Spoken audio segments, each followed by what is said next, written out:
স্বাগতম নতুন আরেকটি ভিডিওতে।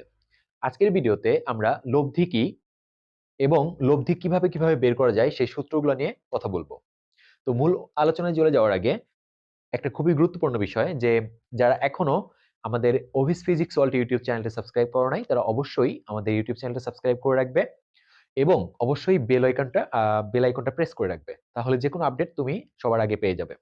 এবং এই একই নামে আমাদের একটা ইউটিউব তোমার ফেসবুক পেজ রয়েছে, চাইলে সেটাও তুমি ফলো দিয়ে রাখতে পারো, আশা করি অনেক বেশি উপকৃত হবে। তো যাই হোক, আহ, আমরা চলে যাব আমাদের আজকের যে টপিক সেই টপিকে। আজকে প্রথমে আমরা লব্ধি নিয়ে কথা বলবো, অর্থাৎ ভেক্টরের লব্ধিটা কি সেটা নিয়ে কথা বলবো। দেখো, লব্ধি, তো এই লব্ধি নিয়ে প্রথমে আমরা আজকে কথা বলবো। তো লব্ধি সম্পর্কে বোঝার আগে জাস্ট আমি একটা ছোট্ট একটা উদাহরণ দিই। ধরো তোমার কাছে 150টা টাকা আছে মনে করো, ঠিক আছে? এখন তুমি সামহাও আরো 50 টাকা আর্ন করছো, হয়তো তোমাকে কেউ দিছে বাট তুমি বা কোনোভাবে তুমি তোমার আর্ন করছো টাকাটা। তো তাহলে 50 টাকা তুমি আরো কি করলা, আর্ন করলা। এখন তোমাকে যদি প্রশ্ন করা হয় যে তোমার কাছে এখন মোট টাকা আছে কত, তাহলে তুমি যোগ করে ফেলবা।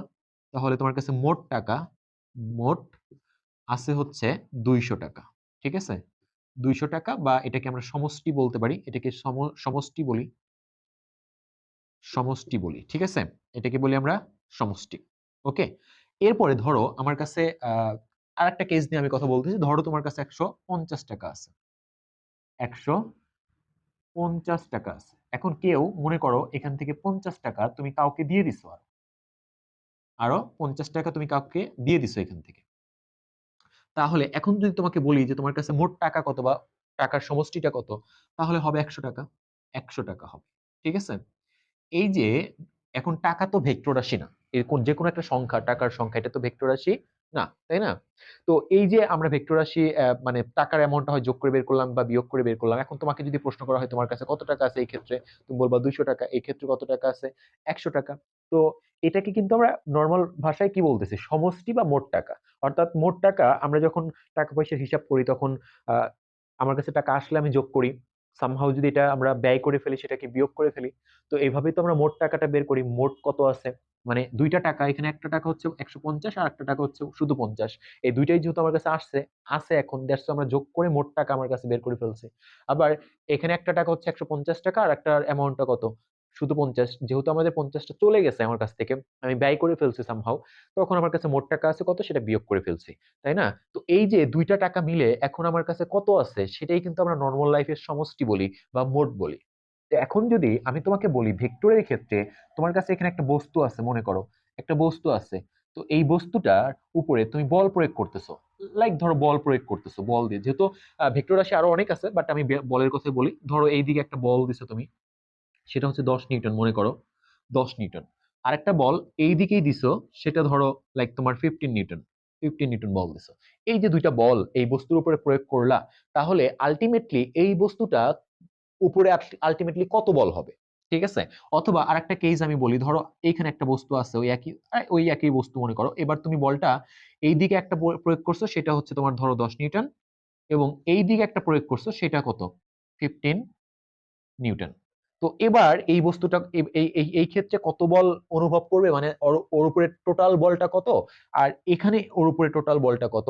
এই যে আমরা ভেক্টরের ক্ষেত্রে লাইক বল বেগ, যারা ভেক্টর রাশি আছে তাদের ক্ষেত্রে একটা বস্তুর উপরে মোট কত আছে, ঠিক আছে? সেই বিষয়টা যখন আমরা তোমার হচ্ছে যে ক্যালকুলেট করি, তখন ওই মানে ফলাফলটা যেটা পাবো, এখানে আমি যদি তোমাকে বলি যে 10 এবং 15 মিলে এই বস্তুটার উপরে টোটাল কত ফোর্স অ্যাক্টিভ আছে, সেই টোটাল ফোর্সটাকে আমরা এই ভেক্টরের ভাষায় বলতেছি লব্ধি, ঠিক আছে? লব্ধি বলতেছি, বা এটাকে ইংলিশে বলা হয় রেজাল্টেন্ট বলে। কি বলে? রেজাল্টেন্ট, রেজাল্টেন্ট, রেজাল্টেন্ট বলে। আশা করি বুঝাইতে পারছি। তো এই যে তার মানে ভেক্টর লব্ধি বিষয়টা, এক নম্বর কথা হচ্ছে এটা ভেক্টরের সাথে কানেক্টেড। অর্থাৎ যেখানে ভেক্টর রাশি আছে একাধিক, সেই ভেক্টর রাশিগুলোর সমষ্টিটাকে আমরা বলতেছি লব্ধি। যেটা নর্মাল লাইফে আমরা সমষ্টি বলি স্কেলারের ক্ষেত্রে, ওই সমষ্টিটাকেই আমরা ভেক্টরের ভাষায়, ভেক্টরের ক্ষেত্রে যে সমষ্টি হয় সেটাকে আর সমষ্টি না বলে আমরা ওটাকে লব্ধি নাম দিচ্ছি, ঠিক আছে? আচ্ছা, এরপরে আরেকটা কথা মনে রাখবা যে এখানে তাহলে পার্থক্যটা কোথায়, মোটের সাথে সমষ্টির পার্থক্য কোথায়, কেন আমি এটাকে সমষ্টি না বলে লব্ধি নাম দিলাম, লব্ধির সাথে সমষ্টির পার্থক্য কোথায়? বেসিক কিছু জায়গায় পার্থক্য আছে, যেমন এখানে 50 টাকা 150 টাকা তোমার কাছে ছিল এবং 50 টাকা তোমার হয়তো এই 50 টাকা এক সময় আসছে, অন্য কোনো একদিন তুমি আরো 50 টাকা গেইন করছো, আর্ন করছো, তো টোটাল কত? 200 টাকা। ঠিক আছে, সেই ক্ষেত্রে সমষ্টি করলাম। আবার ধরো এই 50 টাকা তোমার কাছে একদিন ছিল, আবার কোনো একদিন অন্য দিন তুমি এই 50 টাকা খরচ করছো, তার মানে টাইমটা কিন্তু ফিক্স না, একই টাইমে হওয়া লাগবে না। ঠিক আছে, আচ্ছা, কিন্তু এখানে ভেক্টর লব্ধি হইতে গেলে, লব্ধি কখন হয়? যখন লব্ধি হওয়ার কন্ডিশন হচ্ছে ভেক্টর গুলো সব একই জাতীয় হইতে হবে, এক নম্বর কথা। দুইটা ভেক্টর একটা বস্তুর উপরে শুধুমাত্র আমরা লব্ধি কখন একাধিক মানে লব্ধিটা আমি বের করতে পারবো কখন? এটার কন্ডিশন হচ্ছে এক নাম্বার, কি কি কন্ডিশন দেখো, আমি একটু ক্লিন করে দেই। এখানে কন্ডিশন আছে, এই কন্ডিশন গুলো একটু মাথায় রেখো যে আসলে লব্ধি, আমরা তো অলরেডি বুঝে গেছি যে লব্ধি আসলে ভেক্টরের সাথে কানেক্টেড, একাধিক ভেক্টরের যে মোট সেটাই হচ্ছে আমরা লব্ধি বলবো।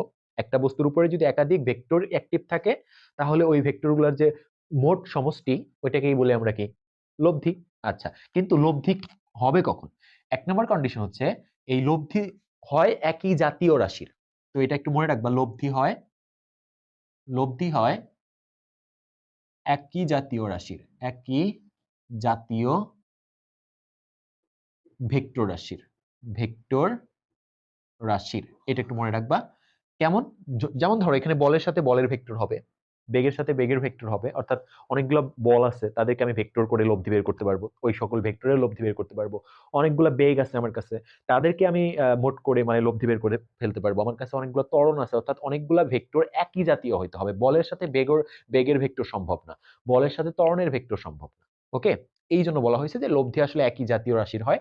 দুই নাম্বার যে কথাটা মনে রাখবা সেটা হচ্ছে লব্ধি হইতে গেলে অ্যাট এ টাইমে, একই সময়ে একই বস্তুর উপর অ্যাক্টিভ থাকতে হবে। একই সময় একই বস্তুর উপর ক্রিয়াশীল থাকতে হবে, ক্রিয়াশীল থাকতে হবে। ঠিক আছে, থাকতে হবে। এইটা হচ্ছে একটা মেইন কথা, যে এই দুইটা কথা হচ্ছে মেইন মানতে হবে। অর্থাৎ একটা বস্তুর উপরে অনেকগুলা ভেক্টর আছে বাট একই জাতীয় না, সেখানে ভেক্টরের লব্ধি হবে না। এক নম্বর কন্ডিশন হচ্ছে একটা বস্তুর উপরে অনেকগুলো ভেক্টর আছে, ওইখানে একই জাতীয় ভেক্টর হতে হবে এবং একই বস্তুর উপর অ্যাক্টিভ থাকতে হবে। যেমন এখানে 10 এবং 15, এটা কিন্তু এই বস্তুটার উপর অ্যাক্টিভ আছে, এখানেও 10 এবং 15 এই বস্তুর উপর অ্যাক্টিভ আছে, একই বস্তুর উপর অ্যাক্টিভ হতে হবে এবং অ্যাট এ টাইমে একই সাথে। লাইক তোমার একবার এই 10 করলাম, তারপরে আবার 10 উঠায় নিয়ে 15 করছি, এই ক্ষেত্রে লব্ধি হওয়া সম্ভব না। 15 আর 10 একই সাথে হইতে হবে, একই সাথে একই বস্তুর উপরে যখন একটা অ্যাক্টিভ থাকবে, তখন আমরা ওইটাকে কি বলবো? আমরা বলবো সমষ্টি, ওই সমষ্টিটাকে বলবো লব্ধি বলবো। আশা করি লব্ধির ব্যাপারটা ক্লিয়ার। এখন এই যে লব্ধি নিয়ে আমরা কথা বললাম, লব্ধি বা রেজাল্টেন্ট, এই লব্ধি বা রেজাল্টেন্ট নির্ণয় করার বেশ কয়েকটা সূত্র আছে। ঠিক আছে, তো আমরা এখন সেই সূত্রগুলো নিয়ে কথা বলবো। তো আমরা এখন দেখবো যে লব্ধি বা রেজাল্টেন্ট নির্ণয়ের সূত্র। তো আমরা মোটামুটি তোমাদের ইন্টারমিডিয়েট সিলেবাসে আমাদের লব্ধি নির্ণয়ের 5টা সূত্র পাবো। ঠিক আছে, 5টি সূত্র আছে। এক নাম্বার দেখো, সূত্র নাম্বার 1, সেটা কি? এটা হচ্ছে সাধারণ সূত্র বলে, এটাকে বলা হয় সাধারণ সূত্র। সাধারণ সূত্র। ওকে, নাম্বার 2 দেখো, নাম্বার 2 সূত্রটা কি তোমার? নাম্বার 2 হচ্ছে তোমার হলো আমার ত্রিভুজ সূত্র। এটাকে বলা হয় ত্রিভুজ সূত্র, এটাকে বলা হয় ত্রিভুজ সূত্র। ওকে, এন্ড নাম্বার 3 যেটা, সেটা হচ্ছে আমার বহুভুজ সূত্র। এটাকে বলা হয় বহুভুজ সূত্র। ওকে, এবং নাম্বার 4 যেটা, সেটা হচ্ছে আমাদের সামান্তরিক সূত্র। এটা কি? সামান্তরিক সূত্র। সামান্তরিক সূত্র, তরিক সূত্র। ওকে, এটা কিছু কিছু বই দেখবা সামান্তরিক আছে, আবার কিছু কিছু বইয়ে সামান্তরিক আছে, একই জিনিস। আচ্ছা, এরপরে নাম্বার 5 যেটা, সেটা হচ্ছে আমাদের উপাংশ সূত্র। সরি, উপাংশ সূত্র। আমাদের কি? উপাংশ সূত্র। উপাংশ সূত্র। এই যে 5টা সূত্র নিয়ে আলোচনা করলাম, এই 5টাই হচ্ছে আমাদের ভেক্টরের লব্ধি কিভাবে বের করা যায়। আমরা যেমন টাকার হিসাব করলাম, এখানে যোগ বিয়োগ করে আসলে মোট বের করলাম, বাট আমাদের ভেক্টরের ক্ষেত্রে যে লব্ধি হয় মোট যেটা, এটাকে তো আমাকেই বলছে, এটার নাম দিচ্ছি কি লব্ধি। ওই লব্ধিটা আমরা এই যে 5টা সূত্র, ঠিক আছে, অর্থাৎ যেটা বোঝাতে চাচ্ছি, সবসময় যোগ বিয়োগ করে আমাদের ভেক্টরের ক্ষেত্রে লব্ধি বের করা যায় না। নর্মাল লাইফের ক্ষেত্রে সমষ্টি নর্মালি আমরা যোগ করে বের করি অথবা বিয়োগ করে বের করি, আই বাই হিসাব করে। বাট আমরা যখন অনেকগুলা ভেক্টরের, একই জাতীয় ভেক্টরের লব্ধি বের করব, সেই লব্ধি কখনো যোগ করে বের করা লাগতে পারে, কখনো বিয়োগ করে বের করা লাগতে পারে, ঠিক আছে, আবার কখনো অন্য কোনো ভাবে বের করা লাগতে পারে। তো কখন কি যোগ করে বের করব, কখন বিয়োগ করে বের করব না করব, এই বিষয় নিয়ে বুঝবো কেমনে, সেই বিষয়গুলো নিয়ে লব্ধি নির্ণয় করতে পারি কিভাবে, এই রিলেটেড 5টা সূত্র আছে। বাট সবগুলো সূত্রই আমাদের লাগবে না, সবগুলো সূত্র থেকে ম্যাথ করতে বা এরকম ভাবে প্রশ্ন আসবে না। আমাদের সবচেয়ে বেশি ইম্পর্টেন্ট হচ্ছে সামান্তরিক সূত্রটা, তারপরে হচ্ছে ত্রিভুজ সূত্র থেকে কিছু মানে কিছু এমসিকিউ প্রশ্ন আসে, এখান থেকে রিটেন প্রশ্ন তেমন আসেই না। আর সাধারণ সূত্রটা জাস্ট, আর হচ্ছে তোমার হলো বহুভুজ সূত্র, আর উপাংশ সূত্রটাও লাগবে, এটা বেশ ইম্পর্টেন্ট। আর এই যে এই দুইটা সূত্র, সাধারণ এবং বহুভুজ, এটা জাস্ট আমাদের হালকা একটু জানতে হবে, হালকা জাস্ট তোমার হচ্ছে যে কিছু ক নাম্বারে আসতে পারে বিবৃতিটা, খ নাম্বারে কিছু ব্যাখ্যামূলক প্রশ্ন আসতে পারে, এটার জন্য হালকা জানতে হবে। তাছাড়া মেইন ম্যাথমেটিক্যাল প্রবলেম বলো, সেগুলা এই যে সামান্তরিক সূত্র, উপাংশ সূত্র, এই দুইটা দিয়েই বেসিক্যালি, এটা হচ্ছে, এই দুইটা হচ্ছে সবচেয়ে বেশি ইম্পর্টেন্ট। হ্যাঁ, এই দুইটা হচ্ছে আমাদের সবচেয়ে বেশি ইম্পর্টেন্ট, সবচেয়ে বেশি ইম্পর্টেন্ট হচ্ছে এই দুইটা। এখন তুমি বলবে এতগুলা সূত্রের প্রয়োজন কেন?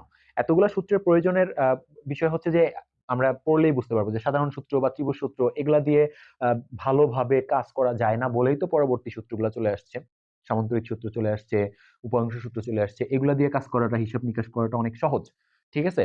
তো তারপরেও আমাদের যেহেতু বইয়ে আছে, আমরা এগুলো পড়বো, কিছু কিছু প্রশ্ন চলে আসতে পারে, ওইটুকুই পড়বো। তো প্রথমে আমরা সাধারণ সূত্রটা দেখবো। দেখো, তো দেখো, এই হচ্ছে আমাদের লব্ধি নির্ণয়ের যে সাধারণ সূত্রটা, সেটা বিবৃতিটা আমি লিখে রাখছি, বিকজ বিবৃতিটা কিন্তু আমাদের ক নাম্বার প্রশ্নে চলে আসতে পারে সৃজনশীলের। সেই জন্য আমরা বিবৃতিটা একটু শিখে নিব এবং এটার জাস্ট হালকা আমরা একটু ব্যাখ্যাটা দেখবো। এগুলা দিয়ে আসলে ম্যাথ আসবে না, বিকজ এগুলা প্র্যাকটিক্যাল না, ঠিক আছে। এগুলা দিয়ে ম্যাথ কখনোই আসবে না, জাস্ট আমাদের এখান থেকে যতটুকু জানা দরকার ততটুকুই আমরা জাস্ট বিবৃতিটা মনে রাখবো, আর একটু চিত্রটা এঁকে জাস্ট বুঝে নিব, ব্যাখ্যামূলক প্রশ্ন যদি কখনো চলে আসে। তাছাড়া এখান থেকে কোনো ম্যাথমেটিক্যাল প্রবলেম বলো বা আদার্স কোনো প্রবলেম আসে না, ঠিক আছে। আচ্ছা, বিকজ এগুলা খুব বেশি কার্যকর না, কিন্তু আমাদের হালকা যেহেতু ছিল সূত্রগুলো আমাদের জানার জন্য যতটুকু দরকার। আচ্ছা, তো এখানে বলা হয়েছে, দেখো, সমজাতীয় দুটি ভেক্টরের প্রথমটির শীর্ষ বা শেষ বিন্দু এবং দ্বিতীয়টির আদি বিন্দু একই বিন্দুতে স্থাপন করে। তো মনে করো আমার কাছে একটা ভেক্টর আছে, এই একটা ভেক্টর আছে। আমরা জানি ভেক্টরকে, আমরা এর আগের ক্লাসগুলো যারা দেখো না তারা দেখে এসো, যে আমরা জানি যে ভেক্টরকে রেখা দিয়ে প্রকাশ করা যায়। তাহলে সেই ক্ষেত্রে রেখার দৈর্ঘ্যটা হচ্ছে ভেক্টরের মান প্রকাশ করে এবং রেখার যে অ্যারোটা সেটা হচ্ছে ভেক্টরের দিক প্রকাশ করে। তো মনে করো আমার কাছে একটা ভেক্টর আছে, সেটা হচ্ছে এ ভেক্টর, এটা হচ্ছে এ ভেক্টর। আর একটা ভেক্টর আছে মনে করো এইখানে, সেটা হচ্ছে কি বি ভেক্টর, মনে করো এটা কি বি ভেক্টর, এটা হচ্ছে বি ভেক্টর। তো আমি চাচ্ছি এই এ ভেক্টর এবং বি ভেক্টরের লব্ধি নির্ণয় করতে। তো লব্ধিটা নির্ণয় করার জন্য কি করা লাগবে আমার? এই যে বলছে যে যদি সাধারণ সূত্র অনুযায়ী আমরা বের করতে চাই, তাহলে কি করতে হবে, যে সমজাতীয় দুটি ভেক্টরের প্রথমটির শীর্ষ, তো প্রথমটি মনে করো এ, এ ভেক্টর, তো মনে করো যে আমি এটা বের করবো, আমি হচ্ছে এইটা বের করবো, A vector plus B vector, এইটা হচ্ছে আমি বের করতে চাচ্ছি। তো প্রথম ভেক্টর এ, এ ভেক্টরের শীর্ষ বিন্দুতে, এই যে বলছে যে প্রথম ভেক্টরটির শীর্ষ বা শেষ বিন্দু, এই যে শীর্ষ বা শেষ বিন্দু, এটাকে বলে পাদবিন্দু, এটাকে বলা হয় পাদবিন্দু বা আদি বিন্দু বলে, এটাকে বলা হয় শীর্ষবিন্দু। তো এই শীর্ষবিন্দু বা শেষ বিন্দু এবং দ্বিতীয়টির যে তোমার আদি বিন্দু আছে, এই যে দ্বিতীয়টির আদি বিন্দু একই বিন্দুতে স্থাপন করে, একই বিন্দুতে মনে করো এটাকে এখানে স্থাপন করতে হবে। এখন স্থাপনটা কিভাবে করবা? এটা যেহেতু এটা যেমন আছে, ওইটার এখানে যে স্থাপনটা করবে, জাস্ট ধরে নিয়ে এখানে স্থাপন করবা। ওই স্থাপন করার ক্ষেত্রে খেয়াল রাখতে হবে এই আগেরটা আর এটা যেন কি হয়, সমান্তরাল হয়, এরকম ব্যাপারটা, ঠিক আছে। সমান এবং সমান্তরাল করে আমি কি করলাম, স্থাপন করলাম, সেটা এরকম হইলো। ওকে, এরকম হইলো।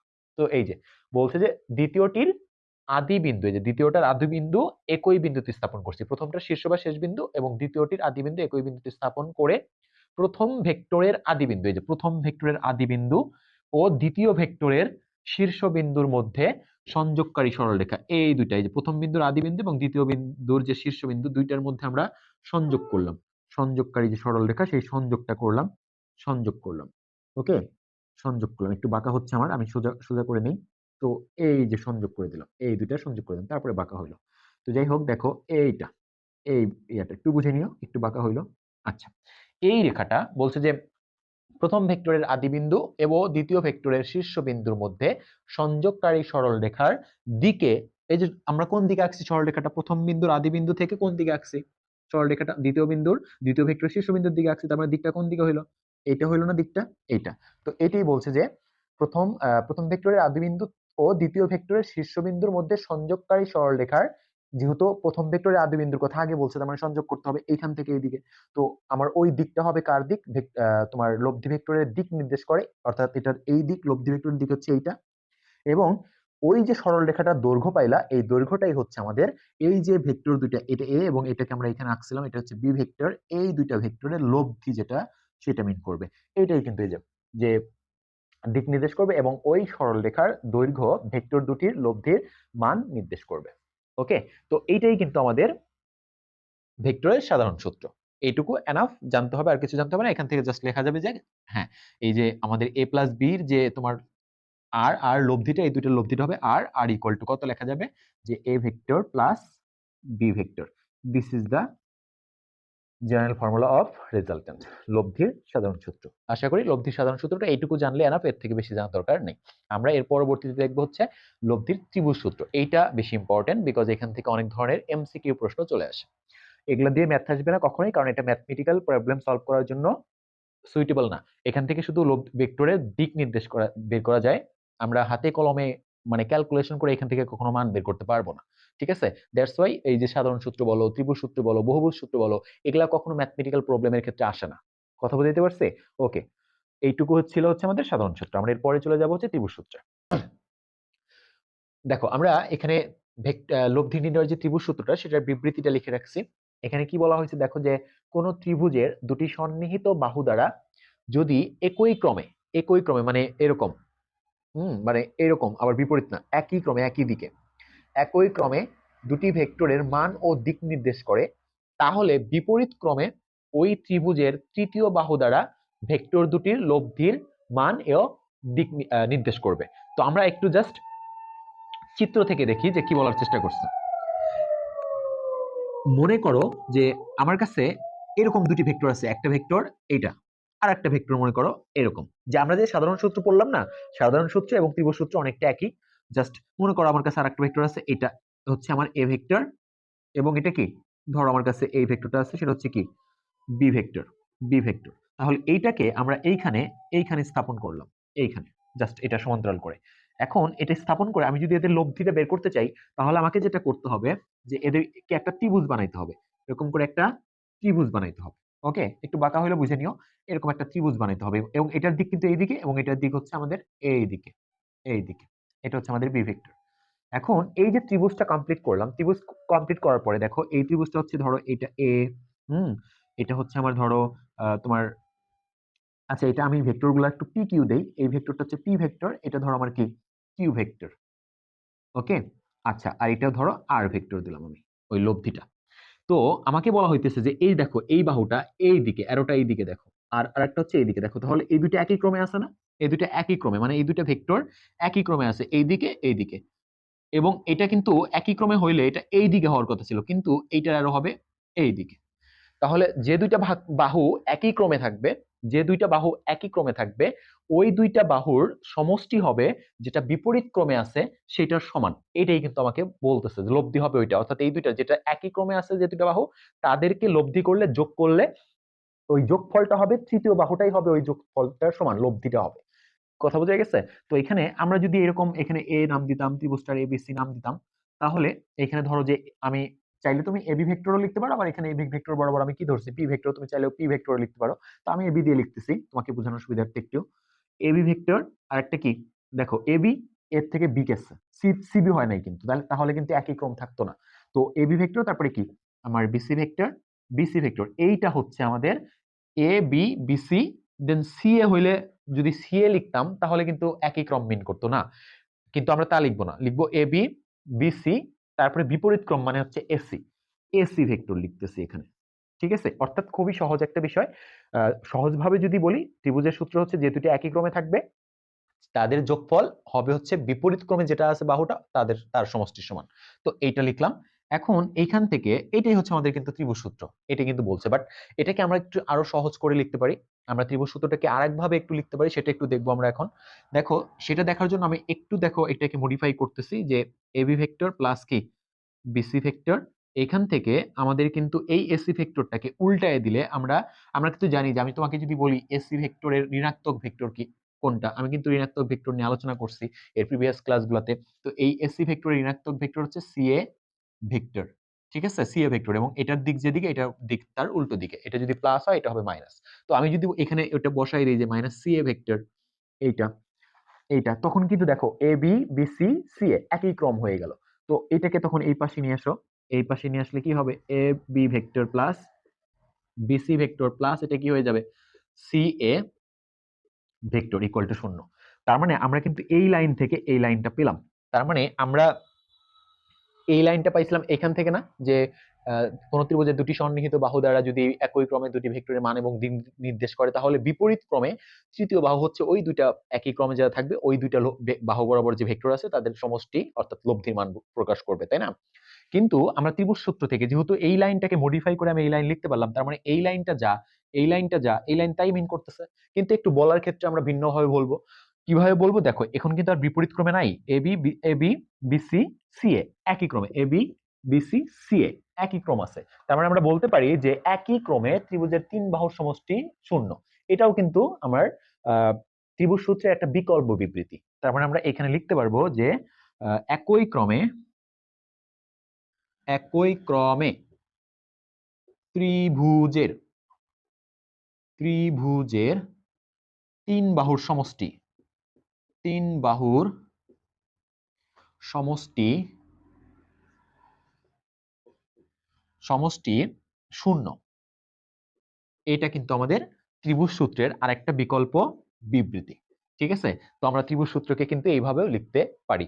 তো অনেক সময় ত্রিভুজ সূত্রে কি ব্যাখ্যা করতে বলবে, তখন কিন্তু তুমি এটা এইভাবে দিয়ে দিবে, একদম 100% মার্কস পেয়ে যাবা। আর এখন আমরা একটু দেখবো যে আসলে ত্রিভুজ সূত্র থেকে প্রশ্নগুলো কিভাবে আসে। আমি আবার একটু সামারাইজ করি। সহজেও তোমাকে যদি ত্রিভুজ সূত্র প্রয়োগ করতে বলি, তুমি দেখবা যে বিপরীত অ্যারো অ্যারো একই দিকে আছে কোনগুলা, সেগুলো আগে যোগ করবা, ইজ ইকুয়াল টু তোমার হচ্ছে যে কোন বাহুটা বিপরীত দিকে আছে সেটা, জাস্ট এনাফ।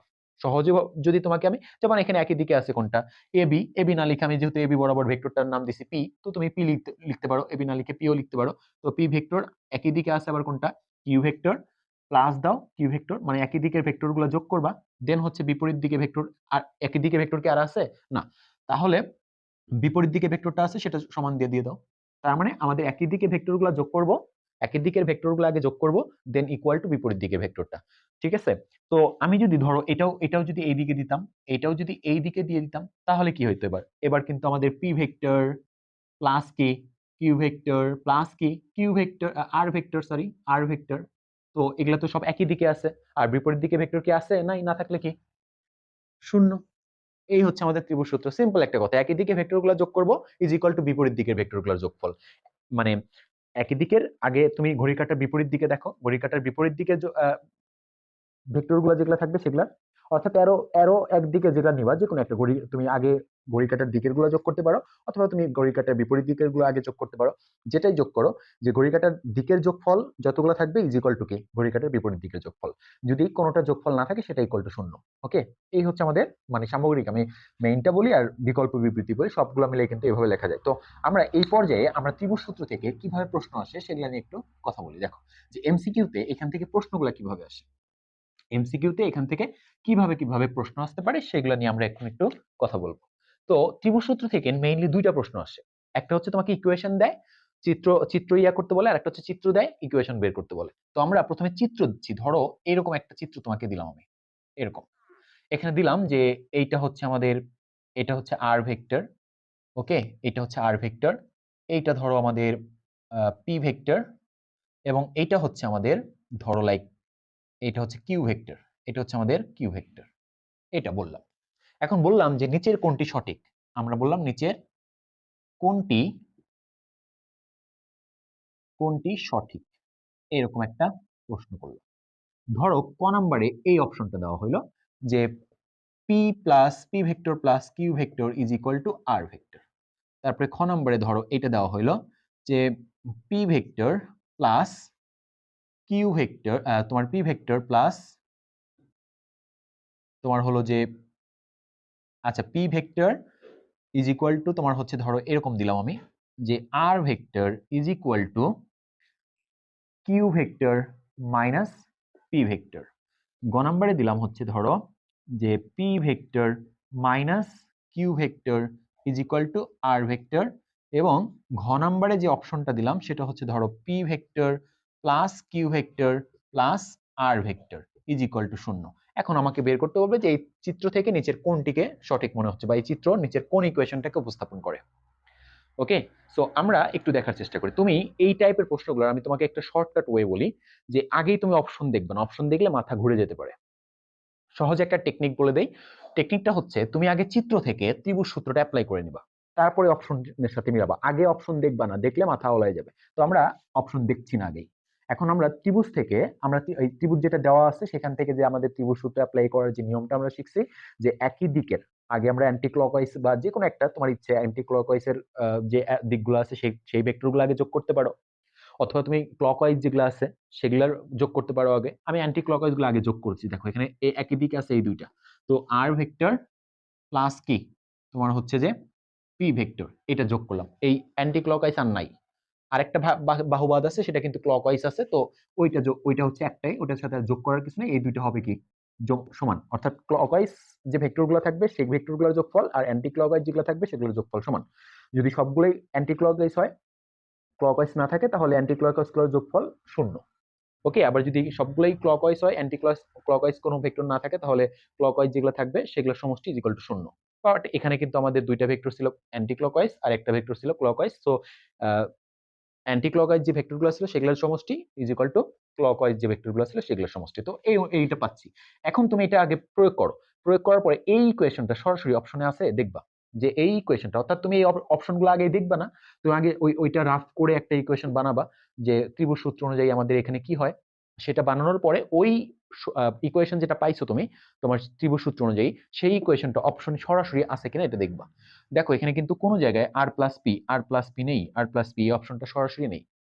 এখন তুমি এটাকে উলট পালট করো, এটাকে উলট পালট করো। ধরো আর ভেক্টরটা এই পাশে রাখলাম, এই পাশে হচ্ছে কিউ ভেক্টরটা নিয়ে গেলাম পি ভেক্টর, অথবা তোমার পি ভেক্টরটা এই পাশে নিয়ে গেলাম কিউ ভেক্টর মাইনাস আর ভেক্টর, এরকম অথবা এরকম আছে কিনা দেখো তো। এই উলট পালট করে আমি কোনো অপশন পাচ্ছি কিনা দেখো, এটাই কিন্তু আমাদের এই অপশনটা কিন্তু এখানে পেয়ে যাচ্ছে।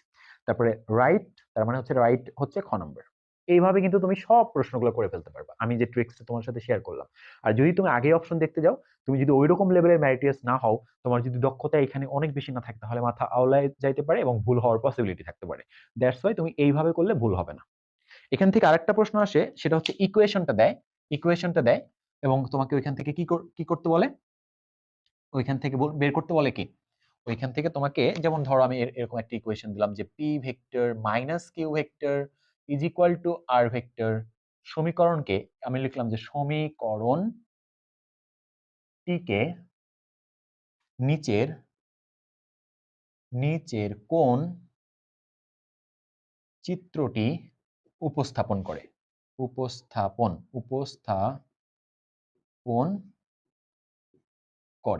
এরকম লিখলাম। এখন ক নম্বরে ধরো অপশনটা এরকম দিলাম যে এই একটা ত্রিভুজ দিলাম, এখানে ধরো এটা পি ভেক্টর, এটা পি ভেক্টর, এটা কিউ ভেক্টর, এটা হচ্ছে আর ভেক্টর। এখন এটার অ্যারোটা দিলাম ধরো এরকম, যে লাইক তোমার এরকম দিলাম এবং এটা দিলাম এরকম, ঠিক আছে। আচ্ছা, খ নম্বরে ধরো একটা অপশন দিলাম, সেটা হচ্ছে এরকম দিলাম, ধরো এটা হচ্ছে ধরো এই দুইটা দিলাম একই দিকে, এটা দিলাম হচ্ছে পি ভেক্টর, এটা দিলাম ধরো আর ভেক্টর, এবং এইটা দিলাম হচ্ছে ধরো তোমার কিউ ভেক্টর, এটা দিলাম এই দিকে। ওকে, আচ্ছা, ঘ নাম্বারে দিলাম ধরো এরকম, ঘ নাম্বারে দিলাম এরকম ভেক্টর দিলাম একটা, যে তোমার এইটা দিলাম হচ্ছে এবার এটা হচ্ছে কিউ ভেক্টর দিলাম, এটা হচ্ছে কিউ ভেক্টর দিলাম, এইটাকে দিলাম, এটা দিলাম হচ্ছে পি ভেক্টর, সরি এটা দিলাম আর ভেক্টর, ধরো এটা দিলাম আর ভেক্টর, এবং এটা দিলাম হচ্ছে এর বিপরীতে, এটা দিলাম হচ্ছে পি ভেক্টর। ওকে, আর ঘ নম্বরে ধরো আমি অপশন দিলাম যে কোনোটি নয়, কোনোটি কোনোটি কোনোটি নয়। ওকে, এরকম প্রশ্ন দিলাম। এখন which one is correct. So এটাও কিন্তু আগে তুমি ত্রিভুজ মানে অপশন দেখবা না, অপশন না দেখে এই লাইনটা দেখো, এই লাইনটাকে তুমি বাইরে রাফ করে ফেলো। দেখো এটাকে আমরা জানি যে তুমি মানে যেগুলো বিয়োগফল আছে যোগফল আকারে বানানোর চেষ্টা করবা। যেমন ধরো P vector equal to P vector minus Q vector is equal to আছে না আর ভেক্টর।